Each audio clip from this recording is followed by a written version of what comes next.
Good morning, afternoon or evening, wherever you are. I'm Paul Clark and welcome to my studio.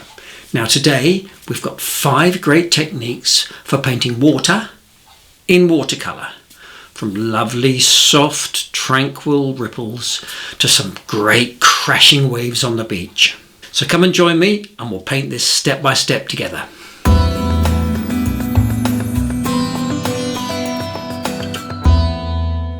So just before we start, I thought I'd mention I do have full painting tutorials on most of the techniques we learnt today in these shorter lessons. So all you need to do is just to click the little link which appears at the top during the videos. Now you won't leave this tutorial, it'll just store it up for you at the end.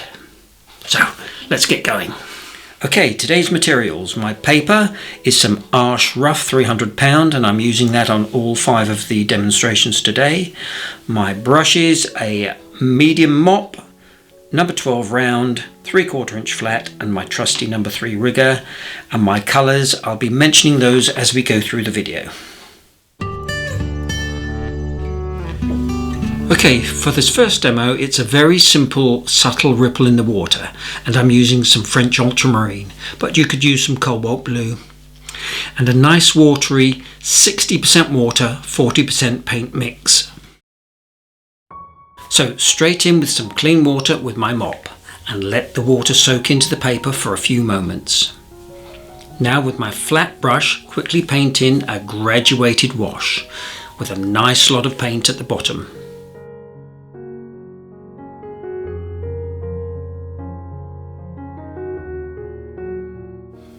Now all I'm doing here is adding more paint into the mix to get a much stronger depth of colour. And while it's still wet, just a few bands of colour, but try and get them wider at the bottom.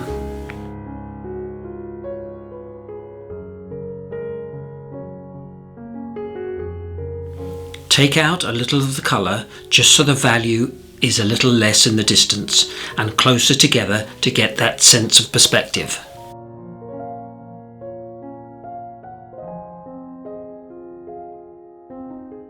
And that's it.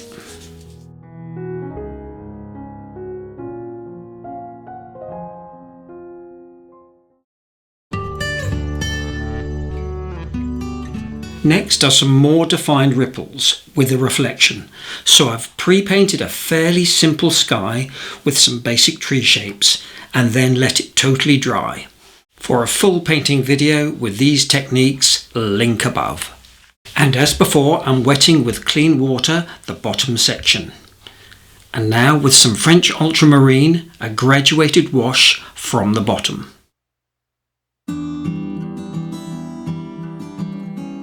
So before the next stage, I want to talk a little bit about brush strokes. Now you could take a small brush like this number 6 and slowly paint in each ripple, thin, thick, thin. Now there's nothing wrong with painting in this slower, deliberate way. I sometimes like to paint this way myself.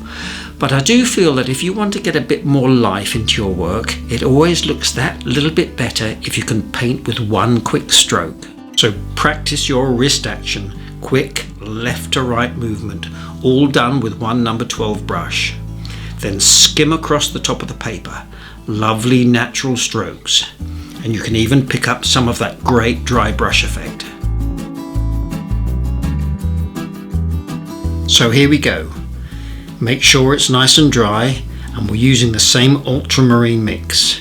Quick brush strokes. Now try and make the ripples larger and wider in the foreground, then reduce the size and strength of the colour as you recede into the distance.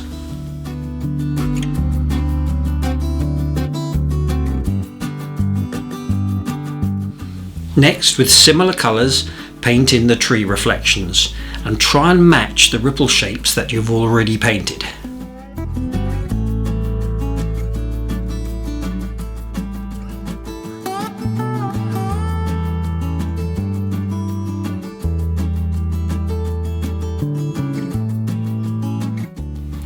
Drop in wet colours to match.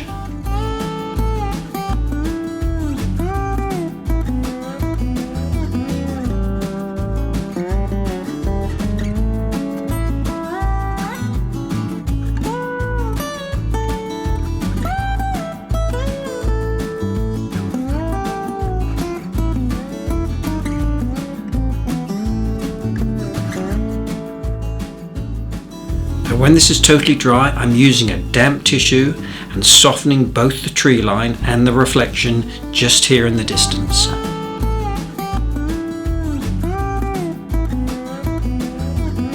And again, when it's dry, I'm just painting in these darker ripples, all done nice and quickly and simply.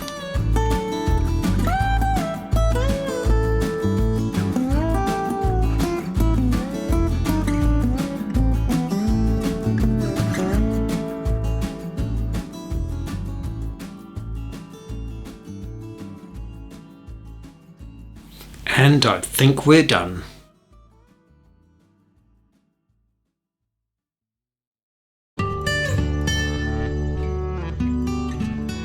For this next demonstration, this is all about reflections.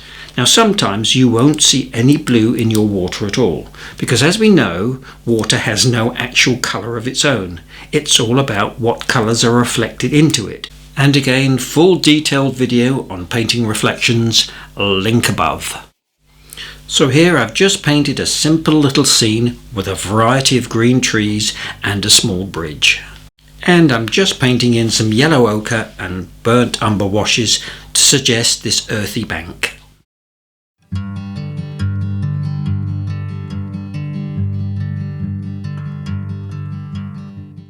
Now I'm letting this dry and then painting in clean water into the river area.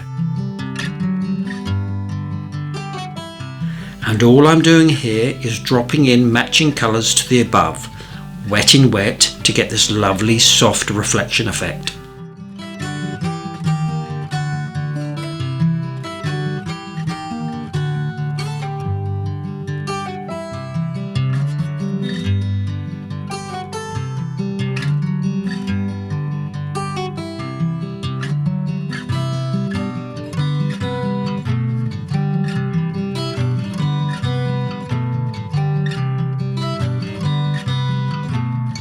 So now we need to let this totally dry, so it's a perfect time for a short break and a lovely refreshing glass of water.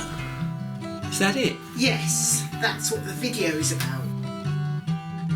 Finally, just a few darker bands for some ripples.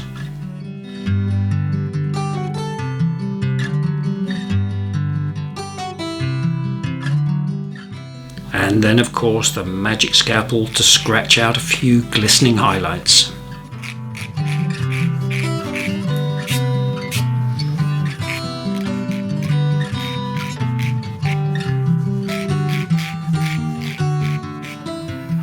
What about the splatting, I hear you say?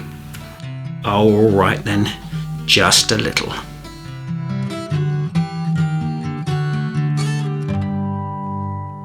And we're done.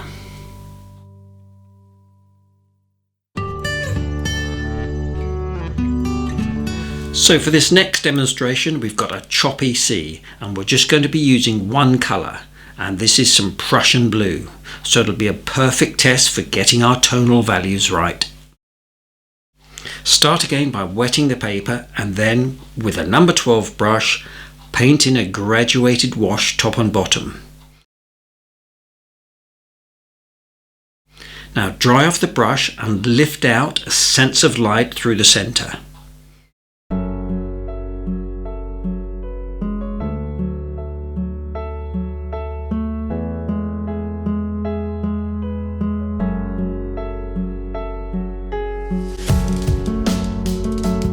Now with a strong mix, just paint in a few bands from each side.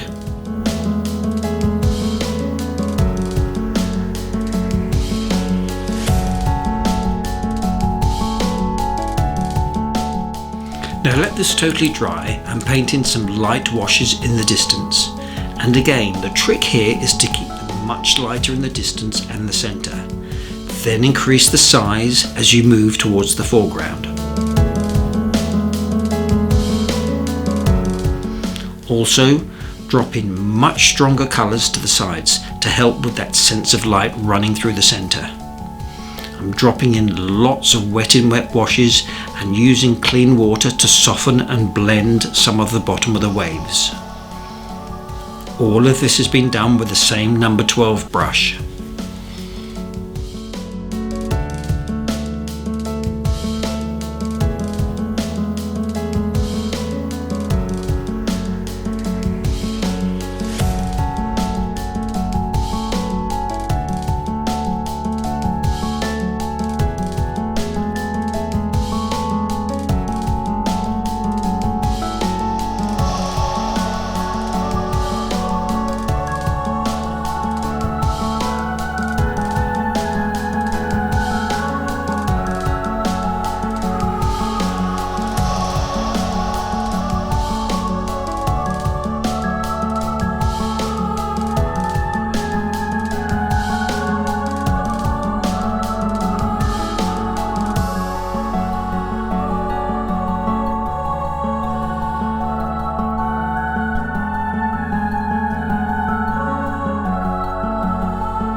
Now let this dry, and my normal technique of softening a few hard edges with some damp kitchen roll or tissue.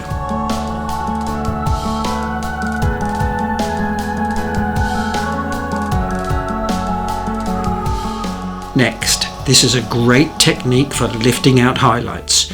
Just simply paint with clean water, back and forth about 8 times, then lift out with a tissue, and you get these lovely little lighter values. And it always works particularly well with blues.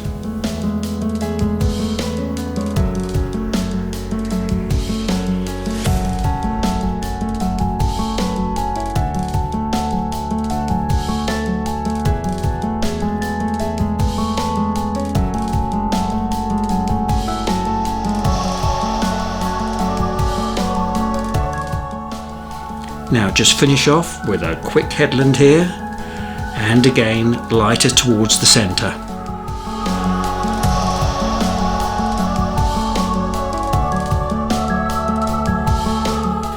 And with the trusty rigger, how about a few seagulls?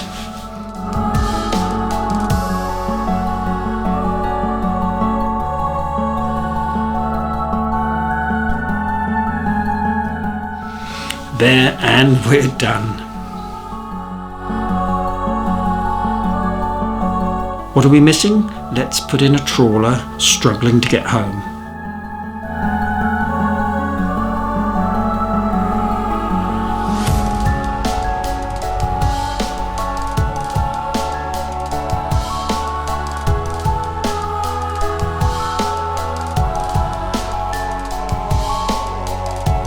And a few more seagulls chasing the fish.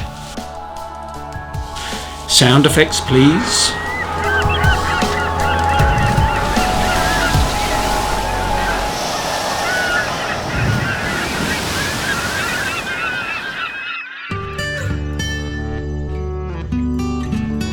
And finally we have crashing waves on the beach. Link above for a full painting tutorial. Off we go with a very simple sky, just using some French ultramarine again, and some shadows here in the foam, and always softening with clean water.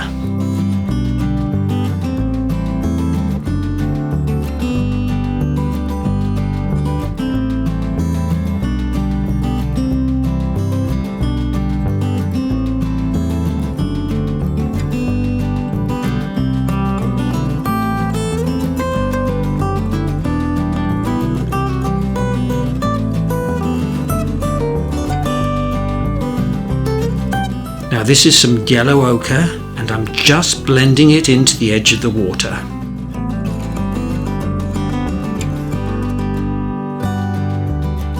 Let this dry, then with the ultramarine again, make sure you get that horizon nice and straight, and leave a few gaps for breaking waves.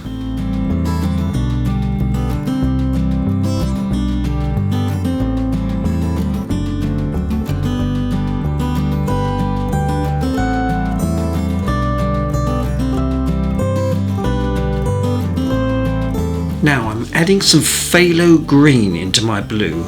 If you have viridian, that will also do.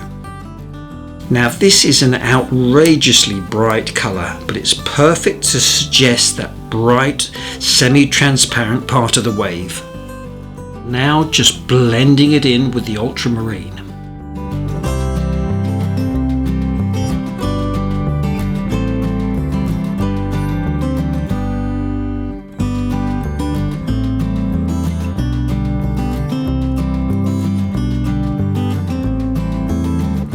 Putting in here some very strong values just along the lip of the wave to suggest some shadows.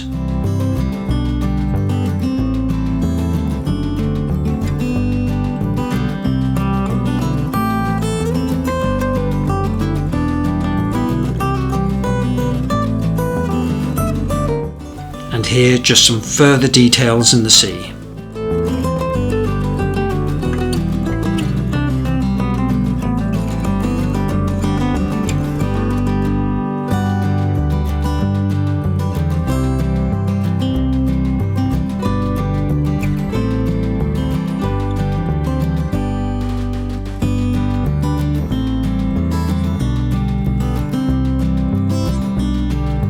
Here I'm just darkening the value to suggest a slight reflection from the wave above.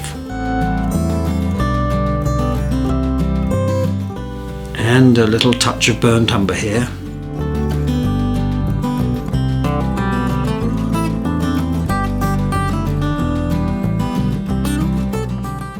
Now this is where the smudging technique really comes into its own.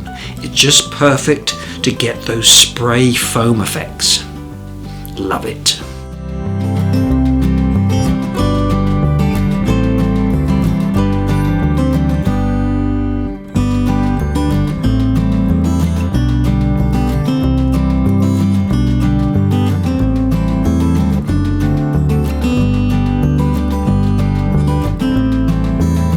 Back with my brush and the ultramarine for just a tiny amount of wave detail.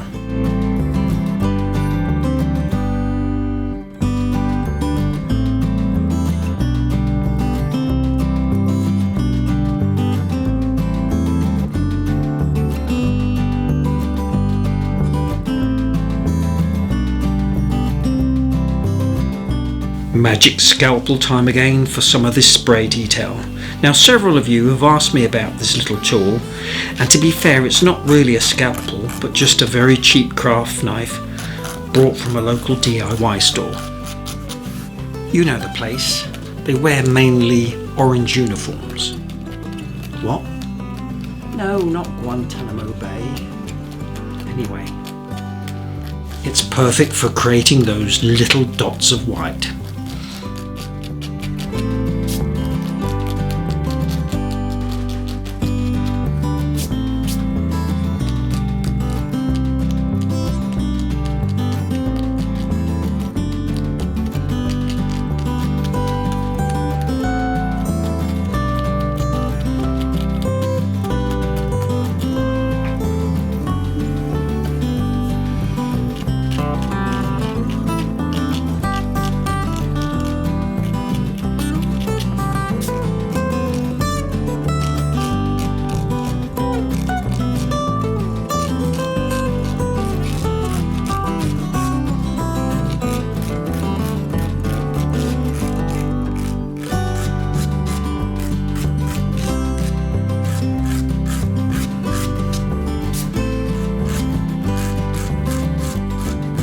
That should do it. Sound effects, please.